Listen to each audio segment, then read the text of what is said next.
Hello everyone दोस्तों, this is Sandeep Sharma और आज हम बात करने वाले हैं भागवत गीता के नेक्स्ट श्लोक के बारे में। श्लोक नंबर 12। अभी तक हमने बात करी थी श्लोक नंबर 1 से लेकर 11 तक में कि उसमें क्या पढ़ाया गया और क्या समझा गया।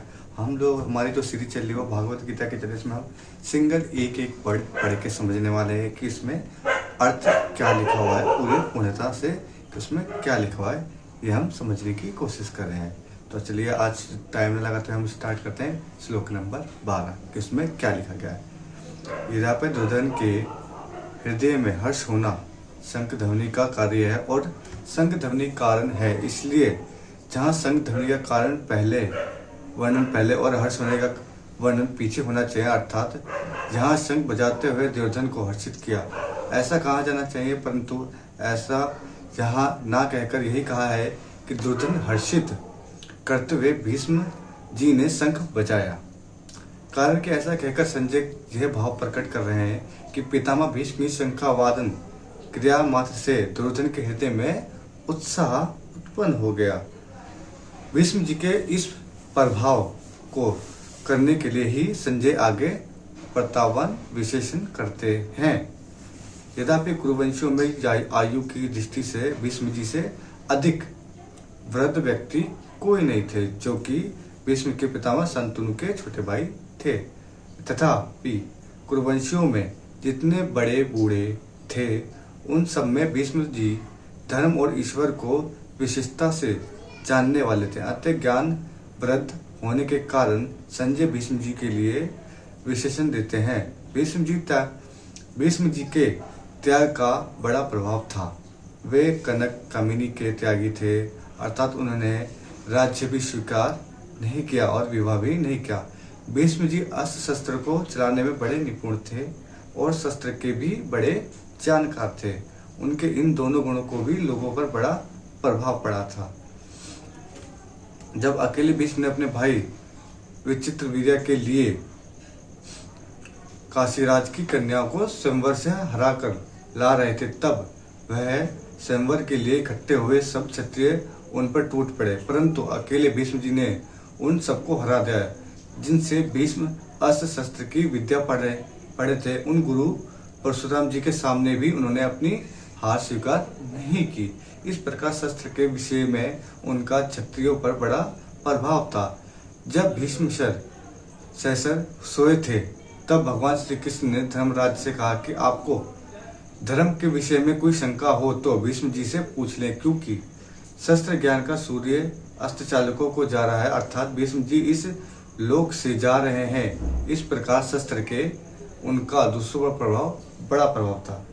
इस पद का आशय यह मालूम देता है कि दुर्योधन के द्वारा चालकी से कही गई बातों का द्रोणाचार्य ने कोई उत्तर नहीं दिया।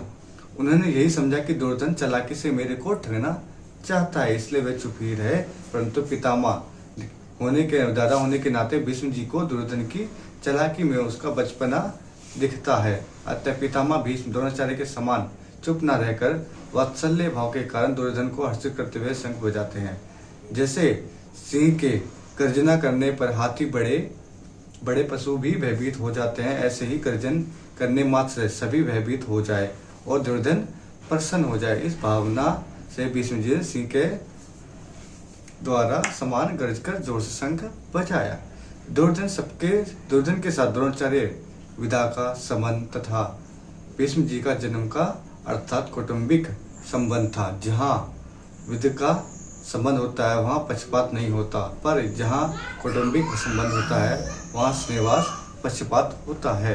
अतः दुर्योधन के द्वारा चालिका से कहे गए वचन सुनकर द्रोणाचार्य चुप रहे, जिससे दुर्योधन का मानसिक उत्साह भंग हो गया, परंतु दुर्योधन को उदास देखकर कौटुंबिक स्नेह के कारण भीष्म जी की शंख बजाते हैं।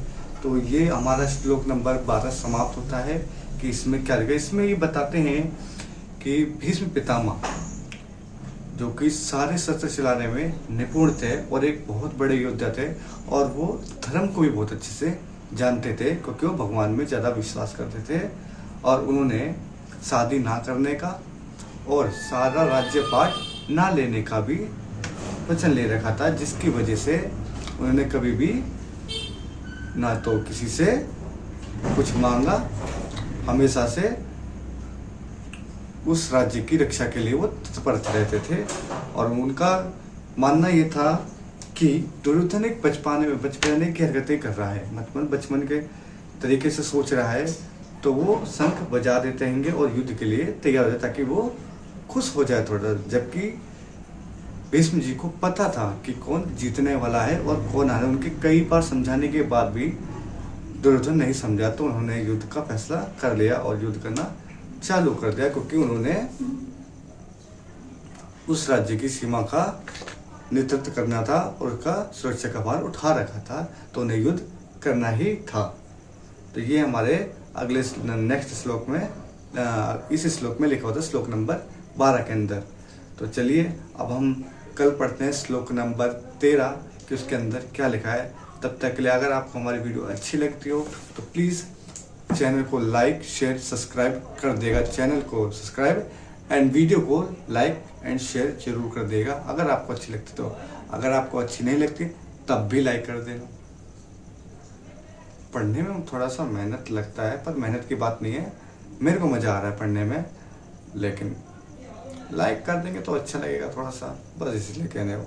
आपकी इच्छा हो तो लाइक कर दें, अगर आपकी इच्छा ना हो तो कोई बात नहीं, आप लाइक नहीं कर सकते, कोई दिक्कत की बात नहीं, कोई फोर्स नहीं, कोई चीज़ नहीं।